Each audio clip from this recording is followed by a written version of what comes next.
Thank you. All right, sounds good.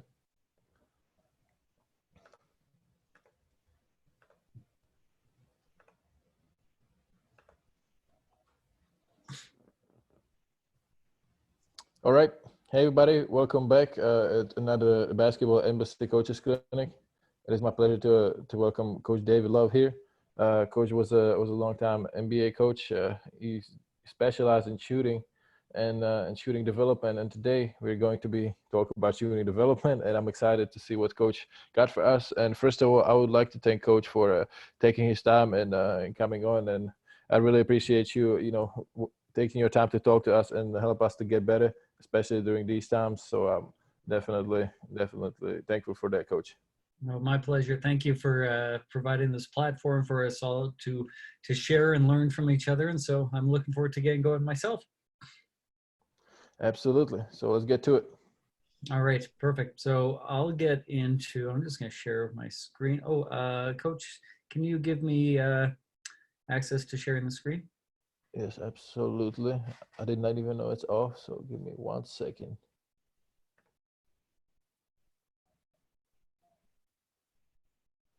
Yeah, it's gonna take. All right, let's try it again. Okay. Yeah, perfect. Awesome. I guess before I do that, I'll just let you know I've been the shooting coach for 3 teams in the NBA. I worked for the Phoenix Suns in 2009-10 when they went to the Western Conference Finals and lost to Kobe Bryant and the Lakers. I was the shooting coach for the Cleveland Cavaliers in 2013-14, working with Tristan Thompson, helping him switch from left-handed to right-handed, and I'm proud to say he shot a career high in that year. And the following year in 2014, I was hired by the Orlando Magic to work with the rookie Aaron Gordon, who came out of college making 42% of his free throws. And we worked that summer. And in his rookie year in the NBA, he improved 30%, becoming a 72% free throw shooter and becoming a capable three-point shooter from there. Over the next 4 years, I worked for the Magic, working with players like Elfrid Payton, Bismack Biyombo, and Dwayne Dedmon, all of whom shot career highs in my time working with them. And the process I'm going to show you today is an example of the process that I try to follow when working with a player at this level, or really any level. The things that I try to, once we determine what's wrong with their shot, how I try to isolate that mistake, learn to do it differently, and then add layers to drills so that the drills become more like a game as these players' skill progresses. I want to make it clear I'm going to present this as a very linear process just so it's easy to understand, but it doesn't need to be fully linear. I'm challenging myself constantly with how soon can I introduce ideas into this process, and how much can I challenge a player with ideas that are with layers that make the drills more like a game. So this will appear very linear. It isn't necessarily, and don't feel like you need to, I'm not suggesting that you copy this. I'm constantly changing it myself, but this will be a chance to share some ideas and inspire you, and hopefully inspire you in ways of complementing what you are currently doing with the players that you're working with. So let me get into it. We're going to talk about isolating habits and layering drills to improve habits. If you have questions at any point in this, just kind of hold on to the questions. I'll spend as much time as you like after the formal presentation, which will be about 25 minutes long, by answering questions for as long as you guys would like. So before we get too deep into it, I want to spend a little time talking about the science of motor learning. So whenever a player comes to me, they have they have a coordinated muscle sequencing. Their muscles fire in a particular sequence to get the movement that they're used to shooting the basketball with. And what we have to do is identify what's wrong with that movement and then re-coordinate it. And this gives an example of how I try to re-coordinate the movement. So once we've identified the weakness in a player, I'll take a player into a very simple situation. I'll strip away all of the layers, or as many of the layers as needed, kind of layers that make the game of basketball what it is, so that a player has a chance to re-coordinate this movement. So they'll move into the blue zone here, and just do really simple movements in simple situations.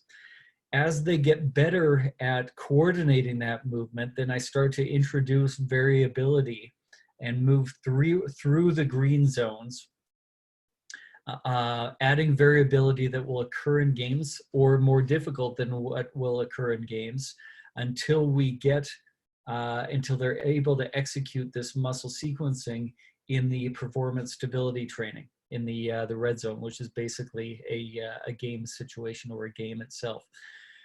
You don't necessarily start in blue, move into movement variability, move into complex training, move into team-based training, then move in a very linear form. You don't necessarily do that way. You're constantly trying to push the envelope from, okay, the new coordinated movement, how quickly can I introduce the variable training? Am I able to jump to complex training? No, I need to go back to variable, and then maybe to re-coordinate again, and then see if I can introduce the complex training again. You're constantly playing within these layers. Your goal being to find the appropriate level of challenge for the player's skill level in this new coordinated movement that they're trying to execute. So you don't want it to be you don't want the environment to be so simple that it isn't challenging, and you don't want the environment to be so difficult that they either can't do the new thing, or they execute it, or they go back to their old habit. We want to make sure that we find the appropriate level of challenge, press the envelope as much as we can, and go back and reorganize when we need to. So that's kind of a graphical representation of what I'm trying to talk about here in this presentation. So all of these bad habits that a player has are micro skills. If the game of basketball is made up of different skills like shooting, passing, rebounding, running, stopping, dribbling, then each one of those skills are made up of different micro skills. If something is a physical habit of any kind, it's really a micro skill. The ability to get your thumb wide apart, or spread out, the ability to get your guide hand off of the basketball, ability to get your wrist bent back so that you can get underneath the ball and lifting. Those are all examples of micro skills within the macro skill of shooting the basketball. And really, if we can identify something as a micro skill, we can work on it. We can improve upon it. We just need to create an environment. Most players, if I can make a vast generalization, most players are capable of doing just about anything. They're just not capable in all environments. So I can get my feet wider apart in a very, very simple environment, which will improve my balance, but I might not be capable of doing it when I'm firing off a pin down with LeBron James chasing me. That might be when I revert back to my old habits. So we need to create an environment where a player can change their habit and then progressively learn to apply that new habit in more game-like environments as we go along. So once I've identified any kind of micro skill, anything that is holding a player back, what I do is I strip away all of the different layers that make the game what it is, until I find this simple environment where a player can do something differently, where a player can physically change the habit that they currently have. I try to err on the side of going back too far as opposed to not far enough. If I go back too far and I simplify things too much, all that really happens is we get to make faster progress, and it feels like a very positive experience for the player. If I don't go back far enough, then it's too challenging for a player. They get frustrated. Then I have to regress. They feel the regression and are feel disappointed in themselves. Then they struggle again. I have to go further, and it feels like a very negative experience.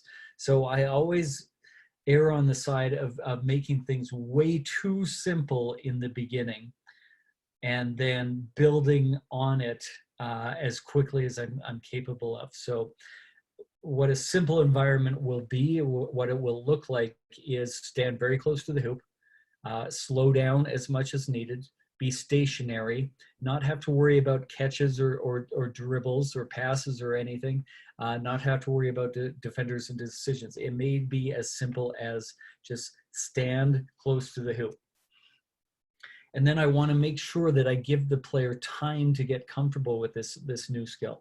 I constantly remind myself that it's not just a matter of me teaching them and them understanding, is their ability to execute this new habit that needs to happen before I can move on too much. And I'll constantly be trying to progress, but just because I've taught them and just because they understand doesn't mean they're going to be able to do yet or be good at doing.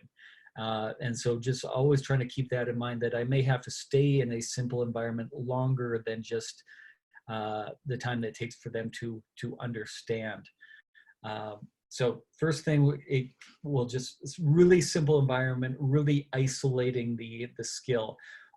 What that can look like is, if their micro skill is they get their guide hand interfering with the basketball, their guide hand is pushing the basketball. Put the shooting hand underneath the ball, take the guide hand off, and then shoot would be a simple example of isolating that skill. Learning to get the guide hand off the ball and make a shooting motion. If their feet are too close together when they shoot the basketball, what it could look like to simplify the environment is stand with your feet wider apart, take all the time you want to consciously make sure that they're wider apart, and then shoot. And most players struggle early on, I feel like, because they don't go back far enough. They choose too difficult an environment to learn to do anything differently. And then they find they're either uncomfortable, unable to do it, or unable to execute the skill well. They get frustrated and they give up. So I, again, always err on the side of making it too simple, knowing that we're going to grow out of that position anyways. So once a player has shown some proficiency in this new isolated skill, they're starting to get more comfortable with their guide hand off the basketball or with their feet wider apart, and they're getting better results in this simple environment, then I start to add layers. That we don't want to just learn how to form shoot. We want to learn to apply these new habits into a game setting. And I also don't want to just jump to a game setting. We need to learn to apply. That would be the important word. So the first layer that I'll add into a drill is just from a greater distance.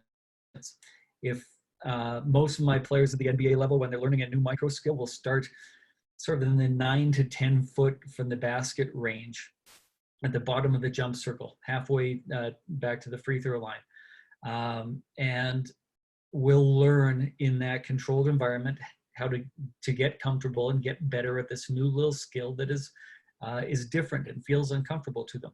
And then as they get better at it, then, okay, now instead of 9 feet, can you do this at 10 feet? Can you do this at 11 feet? And always holding accountable to, number one, being in the new, better position, and also the kind of results that we want. So I'm not going to move on if a player's not good at the skill yet, and they're still only making 20 or 30% from 8 feet. That's not a good indicator that they're ready for more. I'll wait until they're making 70, 80, 90% before I start to add in distance. And then it's constantly checking, are they doing things correctly, and are they still getting results? And obviously, the threshold for good results will lower as we get further out from the hoop. I don't expect you to be able to make 90% from from 23 feet. At that point, it may be down to 60% unguarded. So it's adding in one step at a time. I will slowly start to add movement. In the beginning, with an isolated skill, take all the time that you want to make sure that you are in the right position. So I may hand a player a basketball, and they may take 5 to 10 seconds to make sure they're in the correct position, doing the correct things, and then shooting a simple shot out of that position. And then my goal is, as they get better, can you set that up instead of in 5 seconds? Can you do it in 4 seconds? Can you do it in 3 seconds? Can you do it in 2 seconds? Can you just find that position instantly and starting to do things faster? And again, always in stages. This is something that we're going to talk about a little bit more later on. And then starting to add in movement. And I always start with one step in a variety of different directions, simulating basically the last step of any shot that we might shoot in a game. So I start with the most simple environment. And the most simple thing a player could do is hopping straight forward, both feet at the same time, straight forward at the hoop. The straight forward movement is positive energy. It's energy that's going to help them make their shots, as opposed to jumping back and to the right. That energy doesn't help make shots, so it's just a little bit harder than jumping forward. I start with a simple situation. Learn to synchronize their legs. I start with 2 feet only because then they get to set their whole body up and move their whole body in one unit. I don't necessarily think a jump stop or a hop is better than a 1-2 step. In fact, there are certain situations I think there should be a 1-2 step, but in the beginning of learning a new motor sequence, I want to keep it really simple and get them doing the same thing with their legs at the same time. And so that's why I start with the hop. I'll start straight forward, then I'll add in hopping to the side, hopping backwards, stepping forward on a 1-2 step, left foot, right foot, stepping forward, right foot, left foot, stepping to the side on a 1-2, on the other side, 1-2, with a pivot and a rotation, and just slowly building and complicating this environment to make it more like a game. So those are the first 3 simple layers that I try to add with players: adding distance, adding speed, and adding movement. And now I should say at this point, again, this is not a linear process. So I may ask a player to speed up before I ask them to go further out. When we start moving, I may actually ask them to slow down. Okay, you were doing this, everything, setting up and sequencing everything in 1 second before, but now we're in the movement. Go back to taking 5 seconds and just make sure you're in the correct positions with this movement added on top. So we can add one idea while taking away some of the other, then slowly add in the second idea with time.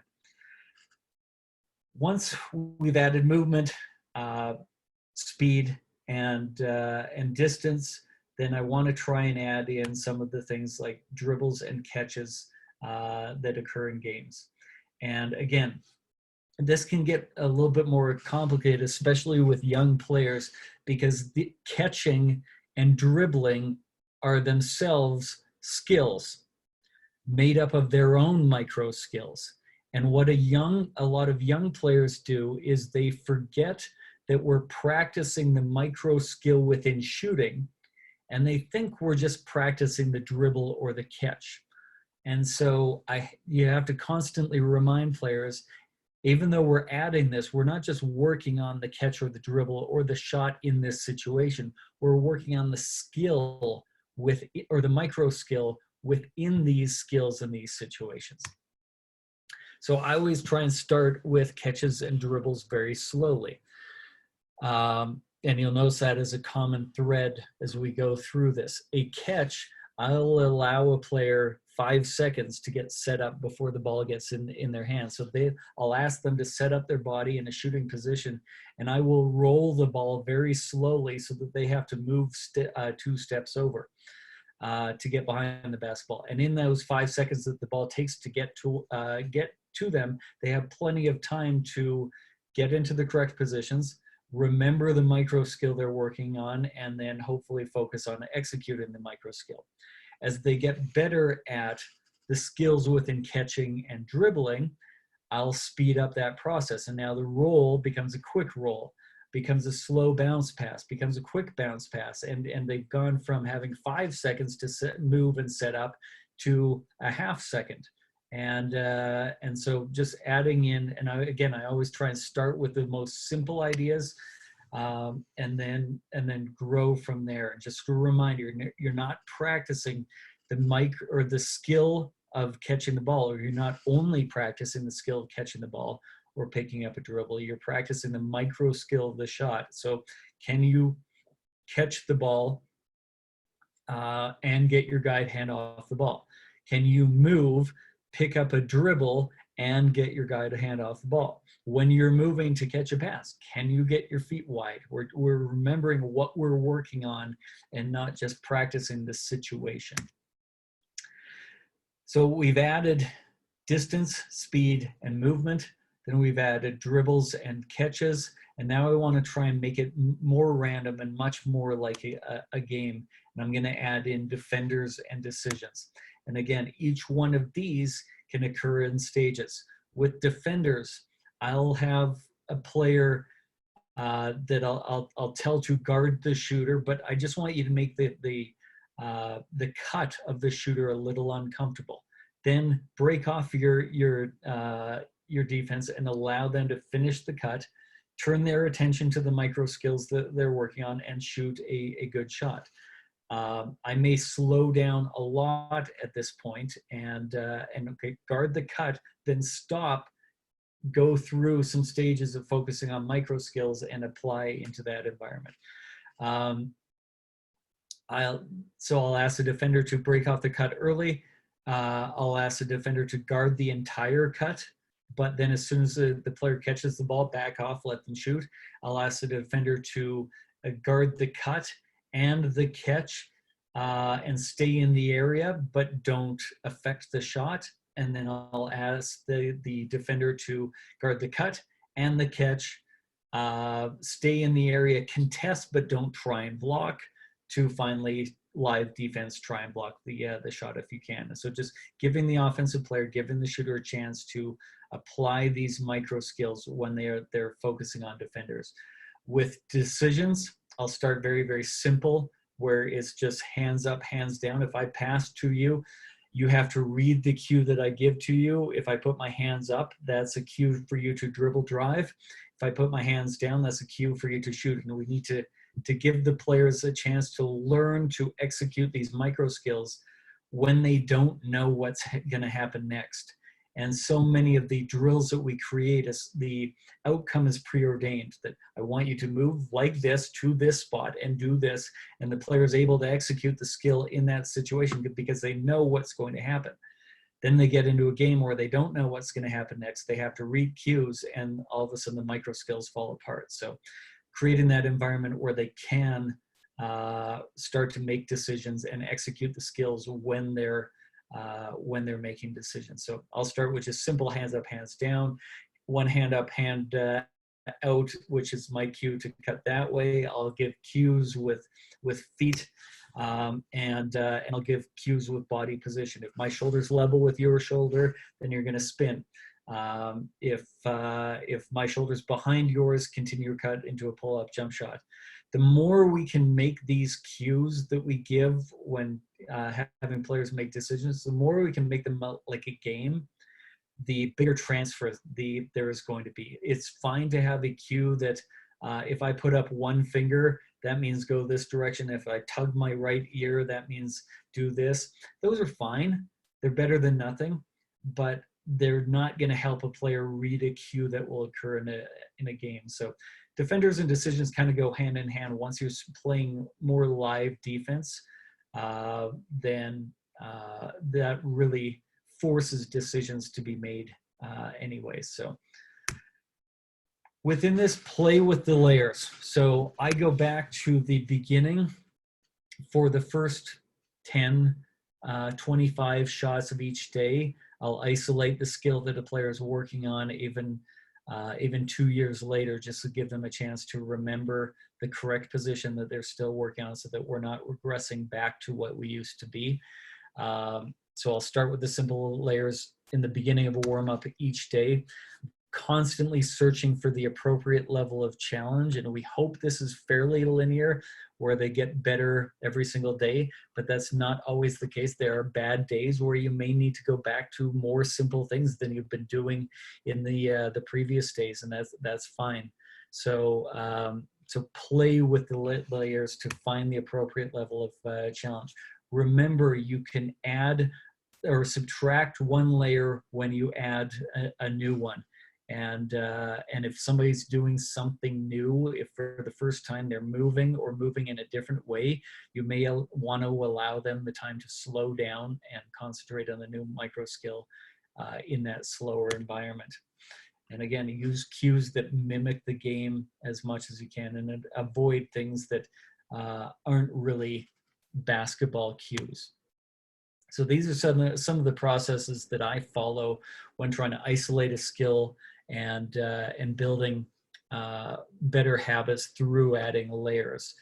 If you want more of my help, I'm happy to do that, and I have a lot of resources that are for free. You can join my shooting newsletter on CoachDaveLove.com.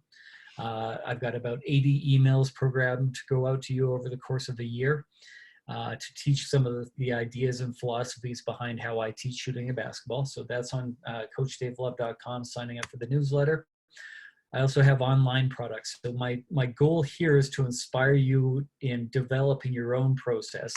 If you want more of my process and the drills that I use to lead players through these progressions, you can get those on CoachDaveLove.com.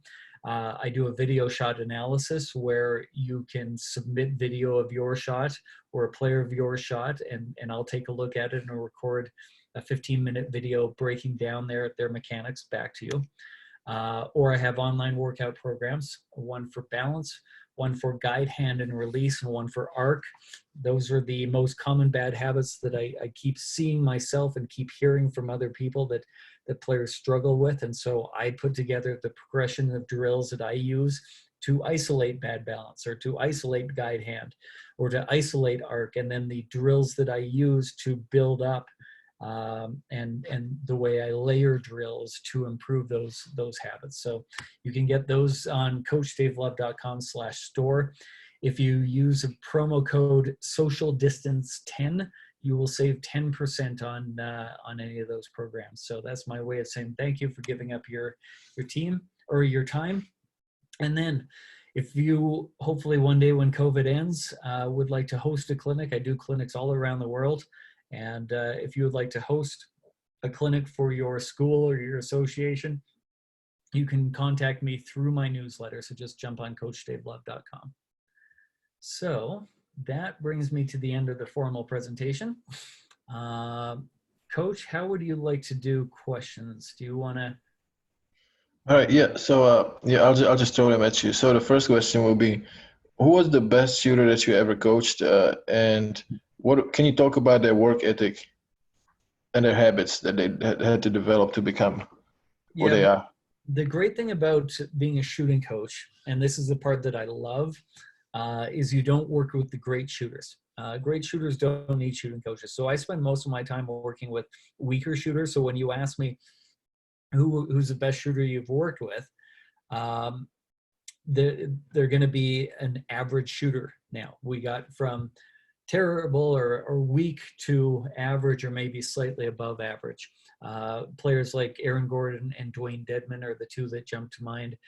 Aaron came out of college a poor shooter at 42% from the free throw line, and is now a reasonable shooter at the NBA level from the free throw line and the three-point line. Not exceptional by any means, but reasonable. Dwayne Dedman was a 55% free throw shooter that improved to 75, and then went on to 80%, and now shoots threes at a fairly high rate. And so those are the two guys. What kind of sets them apart? The guys who make those kind of jumps have great self-awareness, that they realize they need help. They realize they're behind in this one area of the game. They may have other skills that make them a great player, but they're behind in this area, and this skill is holding them back, and are willing to work. And at the NBA level, I think that's probably the biggest separator. Do you get buy-in from the player? Everybody will work with you, everybody will spend time, but will they actually apply what you're teaching them and make it their own? I think those two guys did that exceptionally well, where they said, hey, I'm getting advice from Dave, and Dave's showing me how to do it, but I have to go out and do the work. And so even when I wasn't there, they were still building these habits and working on these things. Do you have any specific number that you tell your players to shoot, like certain amount of shots per day? Let's say when I used to play, the I guess magic number would be 500 shots per day. That my coach would always tell me, you gotta shoot 500 shots per day. Do you have anything like that, or do you just go day by day? I don't have any one magic number, because there isn't really a magic number. The 500 will be less useful than 200 if you know what you're working on in the 200. So you going out and just repeating 500 shots with your current habit won't get the same kind of results that 200 shots with better habits. So I always try and teach my players it's better to shoot as many shots as you're capable with some thought and with some mindfulness and with your attention given to what you're working on. And if you find you're not able to maintain that attention, then get out of the gym. So I've had workouts where we shot 10 shots because the player was exhausted from playing triple overtime the night before. And sleep was more beneficial to them than getting 500 shots up. And then I've had days where, not very many of these, but days where we have got 1,000 shots up in a day. I think you can do a lot with 200 focused shots, 200 shots where you're paying attention. So if you want a number, I would say that's it, but you need to have the mindfulness of what am I working on? What am I trying to accomplish in these 200? Which players would you recommend to watch when you're looking for a like I don't want to say perfect shooting form, but when you look for example how it's supposed to look like? I'm talking about just upper body mechanics. I'm gonna get to footwork later. The guy that I think does all of these things the best is Klay Thompson. So I would point to him, but then I would also caution, especially young players, we're not trying to copy Klay Thompson. We're not, because Klay Thompson still has flaws. We want to identify some of the great things that he does and try and do those better ourselves. But if you copy, I see coaches encouraging kids to, like, Steph Curry's the best shooter that's ever lived, so shoot like Steph and you'll be a great shooter too. Well, if you shoot like Steph has flaws, which he's mastered. You have your flaws, and now you're going to copy his too. And I think that gives especially youth players a difficult task, where now not only do they have to master their own habits, they have to master Steph Curry's bad habits too, and they ultimately never really learn about what matters in point out good things about different players, like Klay Thompson's balance, or really anything about Klay Thompson, and say, okay, this is what we're trying to do, but then educate them on why and how it creates more positive energy and eliminates negative energy as much as we possibly can. Okay, and now I want to talk about footwork, because when I played, I've been told like so many different types of footwork. First, they say you got to go left, right, and if you go from right to left, you got to go right, left. And some people just say, oh, you got to hop on 2 feet. And some people said, if you're right-handed, then you got to go left, right all the time, no matter which side you go to. What is your outlook on that? I think this is the most overtaught and semi-useless part of coaching or teaching. I think we waste so much time on it. We don't get any points for using the correct footwork, whatever you deem the coach deems to be the correct footwork. If you miss and the ball, or if the ball doesn't go in and you use the correct footwork, you still don't get points. If you do all the wrong things that your coach wants and the ball goes in, you do get points. And so there are certain situations that have more efficient footwork than others. But the place that I start with my players is, what are you most comfortable with? Like, if I gave you a shot to save your life, how would you step into it? And then if you have the time, do that. I don't care how you do it. Do what you're most comfortable with if you have the time to do it. Now, if you don't have the time, then we need to be at least semi-comfortable with the most efficient footwork.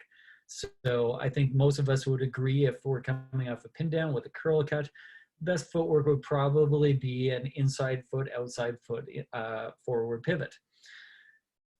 But even within that, even though that might be the most efficient, or I think that's the best in that situation, weird things are going to have happen within the game of basketball.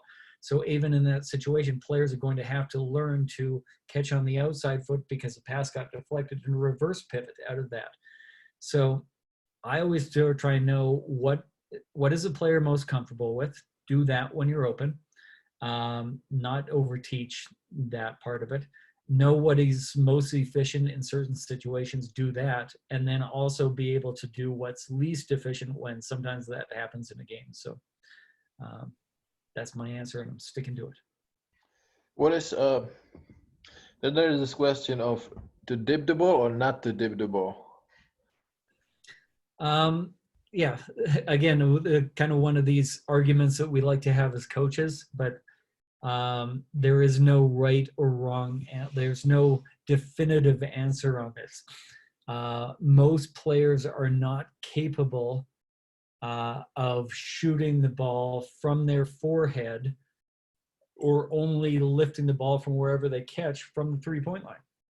That we don't generate enough power from here up to be able to shoot the ball. So in those situations, you're going to need to dip the ball. You'll have to catch it, get it down low so that you can generate more power going up. On the flip side, if you're strong enough to be able to do it and you're in close enough, it does waste time to dip the basketball. So if I catch it here and I'm 10 feet from the basket, I don't want to drop it down and then lift it up when I would have been faster to do this.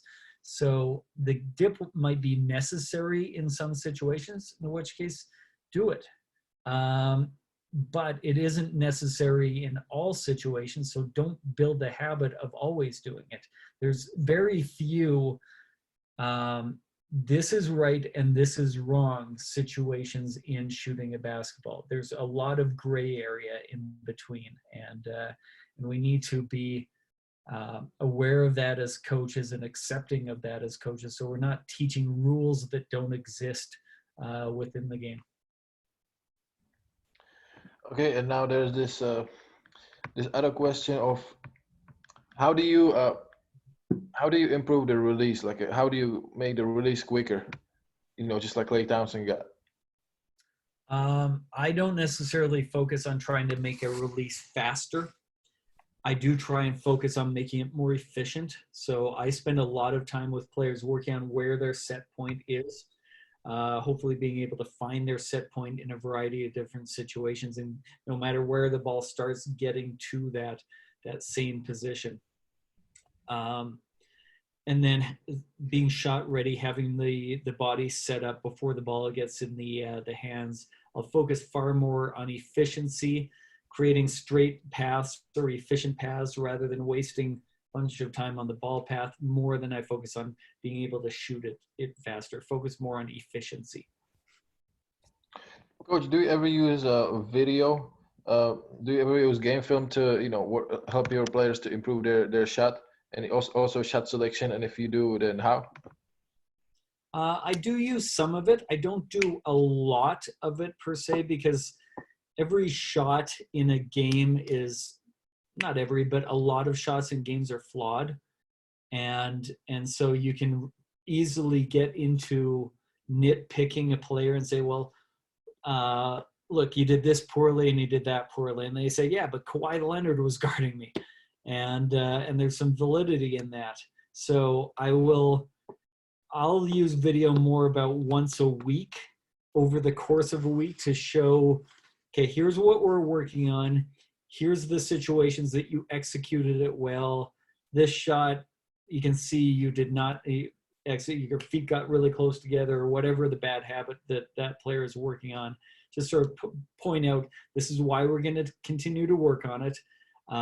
Hopefully show them some positive feedback on some of the things that they did well. So I do some of that, but not a ton necessarily. Awesome. Coach, thank you so much. I really appreciate you coming on. Definitely talking to you about developing a jump shot. And do you have any closing thoughts that you would like to end it with? Yeah, just if anybody wants to jump on, if you have other questions, you can get a hold of me through my newsletter on CoachDaveLove.com. And thank you to Basketball Embassy and the Coaches Summit for providing this opportunity for all of us. So thank you to you guys for all your work. Absolutely. Coach, thank you so much. Good luck and stay safe. Appreciate it. Thanks, guys. Take care.